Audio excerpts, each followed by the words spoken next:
आमच्या प्रभागामध्ये प्रामुख्याने ट्रॅफिकची समस्या ही खूप मोठी आहे। ती समस्या सोडवण्यासाठी मागील 15 वर्षामध्ये काही नवीन उपाययोजना झालेले नाही आहेत। सिग्नल बंद आहेत, हे जे डिवायडर चुकीच्या पद्धतीने टाकलेले आहेत, ह्याच्यामुळे सुद्धा ट्रॅफिकची समस्या आम्हाला होती।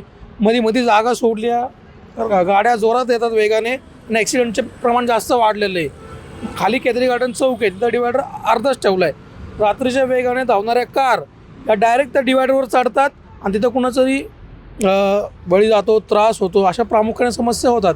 आणि कचऱ्याची जी समस्या आहे, हॉटेल लाईन्स एवढं प्रमाण जास्त असल्यामुळे कुठंही सर्कलला मोकळ्या जागेत संविधान चौक म्हणून जिथं जागा आहे मोकळी, तिथं कचरा वारंवार टाकत असतात लोक।